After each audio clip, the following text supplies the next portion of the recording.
So let me give you 5 steps to really utilizing the power of positive thinking, even though I said this is about negative thinking. And then let me show you how to use negative thinking in an assignment, how to make negative thinking something that's useful for you.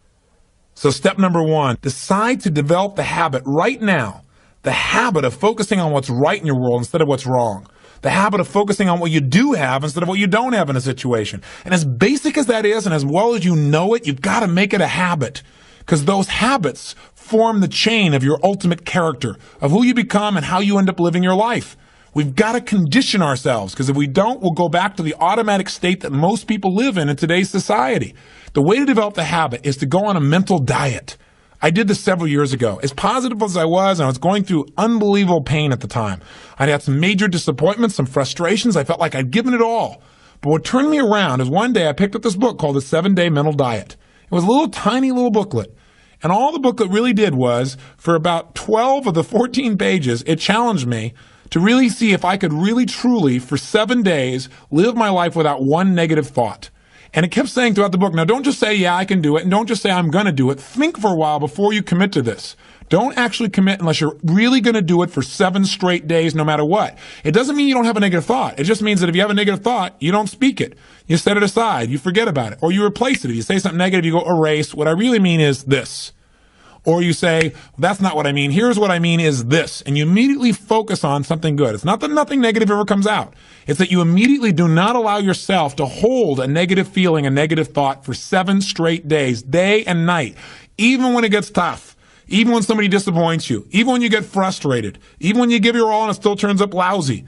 Listen, if all I did was rant and rave on this tape and you didn't listen to anything else I said, but you took on this 7-day challenge, you can't believe what it'll do to your life. Now, I got to tell you, when I first read the book, I thought, wait a second, being positive isn't going to change my life. I got to deal with the real problems around me, those real challenges that are out there. I don't want to just be positive. Somebody says, how's it going? I go, I'm doing great. And they go, why? You go, I don't know, but I just feel good. I don't want to be that way. I want to be real. I want to be on top of things. But you know what? I thought, wait a second. I can be positive about solutions. I can still notice that there's some challenges out there without being negative about it. I can look at the challenges and say, okay, here's what's good about this. Here's how we can use this. Here's how we can turn this thing around.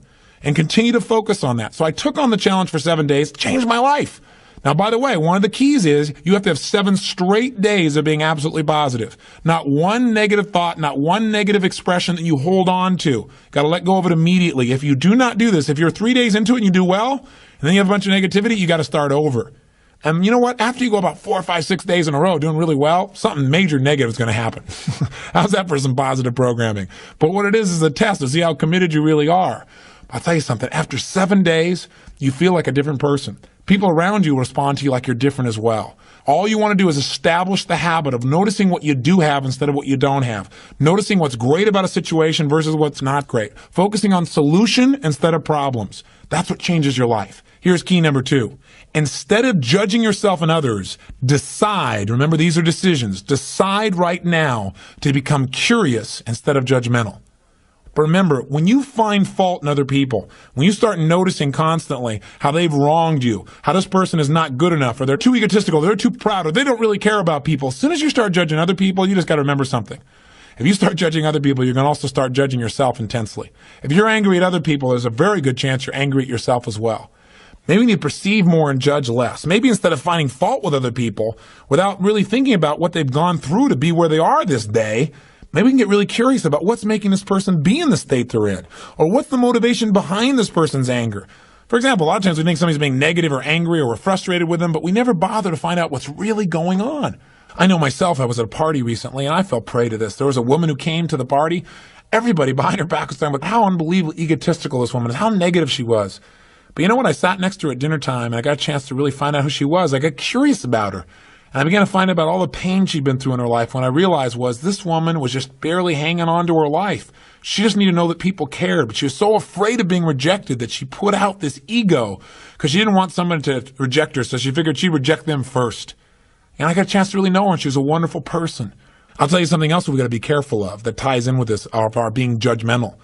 Out of our fear of having heroes in our society today, we seem to try and consume them and destroy them as quick as we can.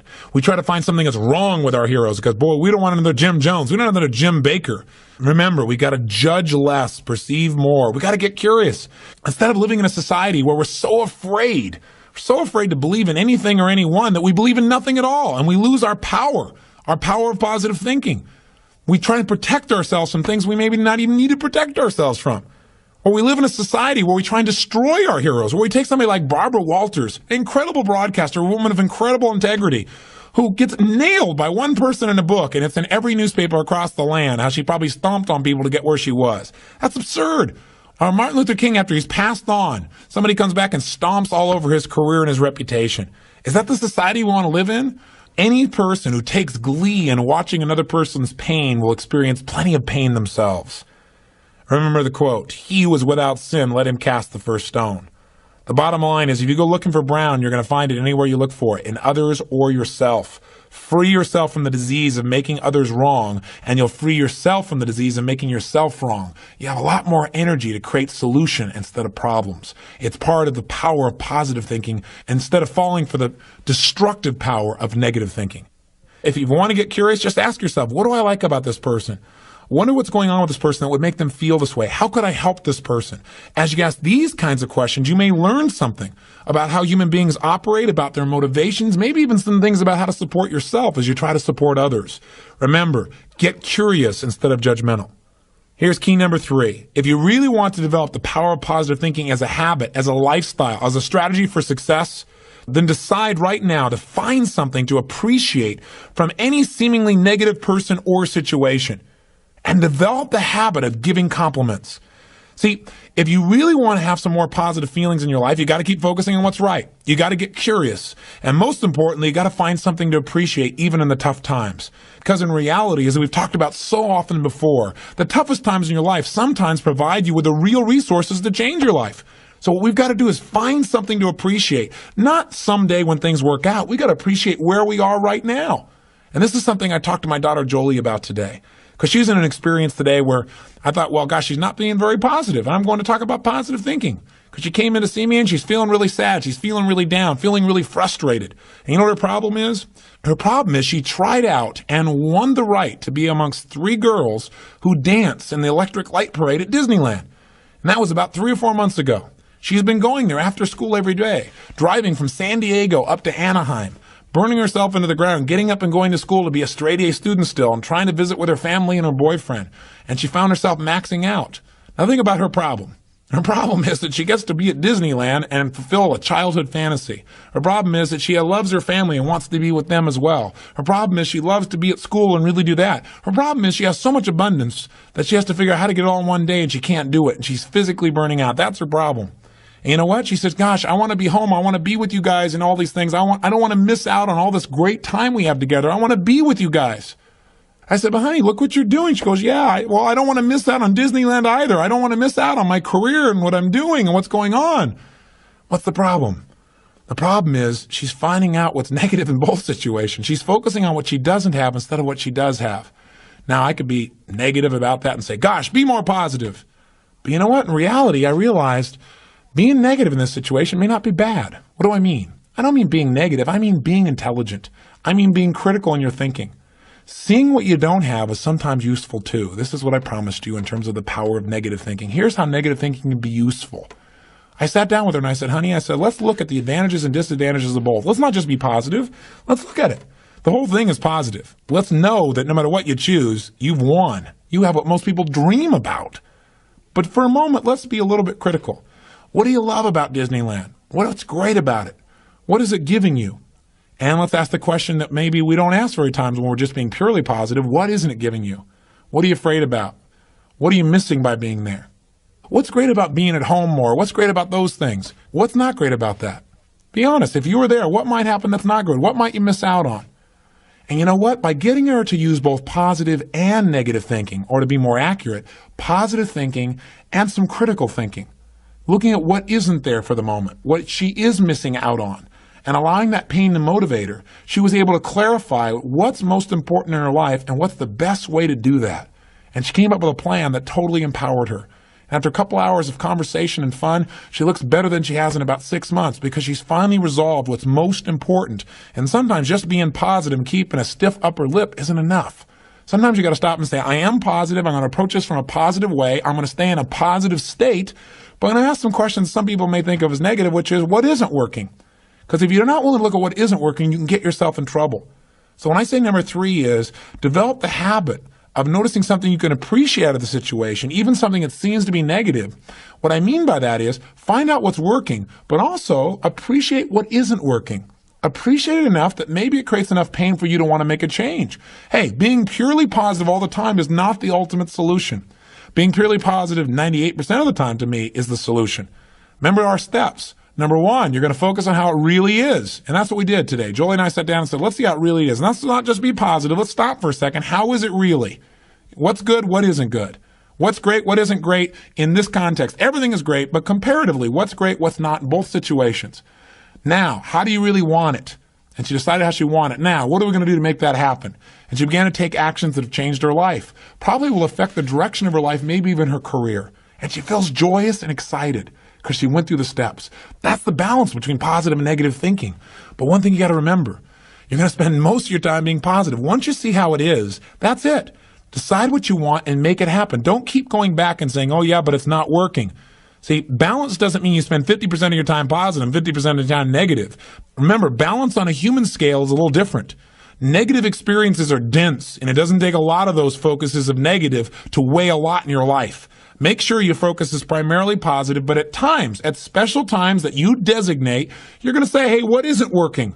And allow that pain to drive you to do something that's very positive. That'll change your life. Here's key number 4. Decide not to be perfect.